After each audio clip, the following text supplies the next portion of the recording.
Բարև ձեզ այդ Կարենն է, այսօր մենք կդիտարկենք մի ծրագիր, որը կարևոր է յուրաքանչյուր համակարգչի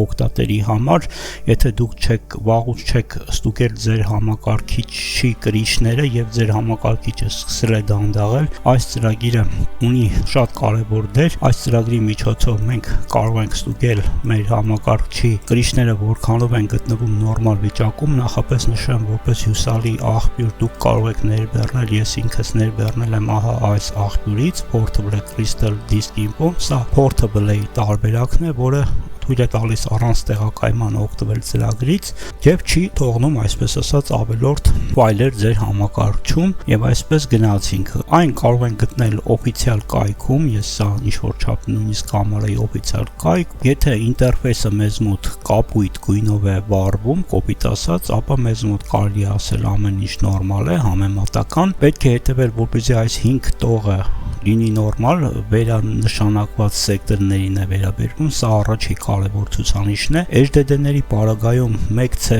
տողը 197, եթե մոտավորապես չեմ սխալվում, արդեն այլ թվային համակարգով տողը, այս ID-ին պետք է հետևել, որպեսզի լինի նորմալ։ Ահա, եթե ես փոխեմ օրինակ SSD-ի, մեզ մոտ տեսնում ենք կրիչը 89 է, դեռևս նորմալ վիճակում, իսկ ջերմաստիճանը պետք է հետևենք, որպեսզի չգերազանցի 45 աստիճանը, մաքսիմում 50, դրանից բարձր արդեն նախընտրելի է մեր համակարգչային բլոկի քուլերները մաքրել փոշուց եւ հետեւել, որպեսզի ջերմաստիճանը լինի համակարգչի նորմայի սահմաններում, այսինքն թույլատրելի սահմանը մինչեւ 45 աստիճանն է եւ ժամերի քանակը արդեն 10000-ից վերև համարվում է, որ կրիչը այնքան էլ նոր չէ, 10000 ժամից վերև, 10000-ից 20000 արդեն միջին մաս հատվածում է գտնվում, օրինակ եթե ես փոխարինեմ, տեսեք սա համատաբար նոր կրիչ է։ Ահա այս եղանակով մենք կարող ենք համոզվել մեր կրիչների աշխատունակությունը, HDD-ի պարագայում C5 տողը ցույց է տալիս ոչ ստաբիլ սեկտորները, այստեղ հին կրիչները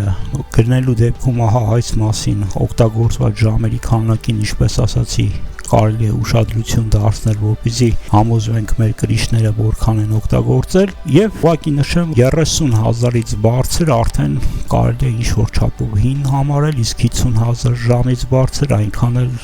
ենթադրել, որ կրիչը օգտագործվել է մոտավորապես 4-5 տարի։ Այս ստուգումը ընդհանրապես մեզանից պահանջում է կամ 1 րոպե, այսպես ասեմ, եւ արդյունքում մենք կարող ենք փրկել մեր տվյալները անմիջապես